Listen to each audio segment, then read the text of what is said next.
Ian Jenks, I've gotten to know over the last week or so. Great guy, good CEO. He's the chairman and CEO of a company called Smartkem. Pardon me, SMTK is their ticker. You can go to smartkem.com. This is about your TV screen that went from being a cathode ray tube. To a tube, weighing to a rear projection, to an LED. To a piece of furniture. By the way, speaking of that, do you remember the coffin you had right in the entryway? Oh, yeah. Open the top, had a reel-to-reel, had a record player, had a cassette, Totally. had a realistic. Yeah. Hey, buddy. Had a little had album storage. The fabric-covered speaker. Right. You close it back up. On both sides. But listen, and the real cool ones had the TV in the front. Of course. That had the tubes in the back. Remember that? Yeah. I give you my good friend Ian Jenks. Ian, how are you, sir? How are you handling your travel? He was in New York yesterday. At this time we were talking. He was in New York. Now today. I was, yeah. I took the red eye over, and I'm now in London. So bright-eyed and bushy-tailed, ready to go. Yeah, hey, let's talk about this U.S. display market here, because you said the first thing you said to us a week or so ago, and when we saw you, is anybody can walk into Best Buy and they can tell the difference between A, B, C, D, and E. Okay. Yep. And that's because we have a calibrated eye, I believe, calibrated eyeball. Take it from there. Talk about the market, because I think what we missed last time was just how big the addressable market is for you guys. And if you capture this much of it, you guys are a $500 million company without even trying. Talk about that part. So the market for displays is about $250 billion.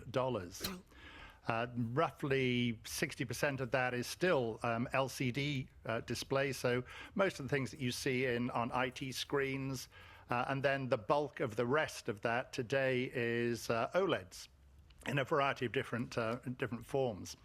And if I look at where the share of the market that micro LED TVs, which is the next generation that we're supporting with our polymer semiconductors that make the transistors. So if you look at that, that's forecast to grow over the next 5 or 6 years to about $10 or $12 billion in terms of final displays. And that represents a very sizable opportunity for us to sell our polymer materials into. You did make an excellent point about the US display market. So in the US, we don't have a display industry anymore. No kidding. The whole of that industry is now moved initially over to Taiwan and Japan with the likes of Sony and Panasonic, then more recently into Samsung and LG, and right now today, of course, a lot of our displays are made in mainland China with companies like BOE and TCL. And strategically, that I think is something that that we need to address in the US. If you look at the dependence of us all on displays, whether it's a smartwatch, a smartphone, the IT infrastructure, all of our medical, if you just think about looking around a hospital ward, screens everywhere. And that's without thinking about the automotive sector and the defense sector, of course. And all of those displays are manufactured offshore today. Hey, Ian, could you tell me exactly what is a micro LED display? Because I know when I watched the video on your website, that is the future. Is that the future of all displays? And they're crazy expensive, too. So to talk about both at the same time.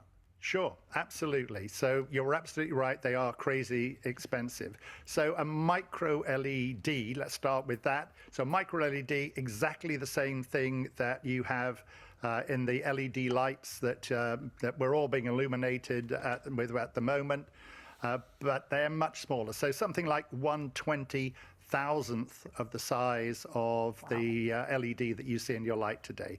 So very, very small, just a few microns in size. And the reason that these, and the reason that the world is going to go that direction is that you get a brighter image, you get a higher contrast image, it consumes less power, and we're all need to be more environmentally conscious about the amount of electricity that we consume. Ian, didn't you say last time this is not a scalable manufacturing process? Isn't that the problem here? That is absolutely the problem. So the problem today is you've got to take a 40-inch TV, so not even a big one. You've got 25 million micro LEDs. And you've got to find a way of connecting 25 million micro LEDs to 25 million transistors. And today people try and sort of place them on top of the transistors and then laser weld them. It's mechanical alignment of very small things, and then you hit them and try and weld them together. It's not a scalable process. So today people make quite small displays, and then they butt them all together to form little tiles, and that's how they make them. That's they can't use these huge display lines that they have today. And what we do is exactly the opposite. So instead of putting the transistor and getting a sheet of transistors, trying to weld things to it, we put all of these micro LEDs on a sheet of glass, and we literally pour our materials on top of it. And then we then we use photolithography. So instead of dealing with mechanical alignment, everything is now photolithographically aligned and processed. And we process the transistors directly on top of the micro LEDs. And that gives us a much higher yielding process. And we're now working with AUO in Taiwan on a project that's funded by both the Taiwanese government and actually the UK government to build a transparent, rollable display. Ian Jenks is the chairman and CEO of Smartkem. Their ticker symbol is SMTK. Ian, why should we be interested in Smartkem right now? Yeah, in terms of investment. So I think the reason why it's right now is that the market is starting to happen right now, and the winners and losers are going to be baked in right now.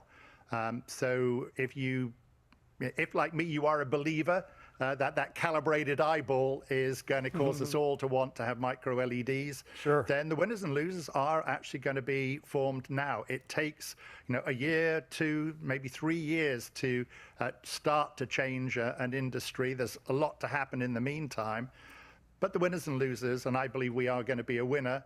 Our relationship with the largest display manufacturer in Taiwan and others now, it means that this is the time that the market is going to pick up. Right. And you're either in it now or you're going to miss it. Well, I mean, we're almost like pre-peak on a new technology here. I mean, this is the difference between going from CD to iPod. Seriously, the way they're manufacturing. Ian Jenks is his name. He's the chairman and CEO of Smartkem. SMTK, Sam Mark Tango Kitten is the stock symbol. SMTK, you can go to smartkem.com. Before I let you out of here, talk about as much, I mean, you're a CEO of a publicly traded company, and that's a enviable position in one side and not enviable on another side. What are you looking most forward to for 2025? And let's talk about the next, let's say, 18 months, 5 years. So I think what I'm looking forward to most in this year, and I am a publicly traded company, so I have to be a bit careful about what I say, sure, but for me, this is the beginning of the journey of commercialization. So we have early product development now that's going on with AUO, but in the meantime, we have a technology transfer agreement with another Taiwanese company called Right Display. And that means that we are working to transfer our technology onto one of their production lines. Ian Jenks is the chairman and CEO of Smartkem. Again, their ticker symbol is SMTK.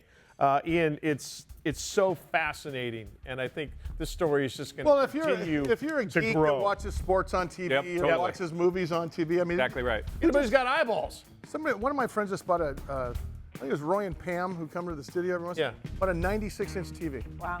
Now, if you start thinking about how addicted we are to what we're watching, Exactly. You're changing the world. So I'll tell you the interesting thing about displays today. So your friends just bought this fabulous 96-inch TV, probably a big OLED TV, and if the sun shines on it, you can't see it. Right. Ian, that's why we want him back with information like that. All right, much more to come to Big Biz. Keep it here.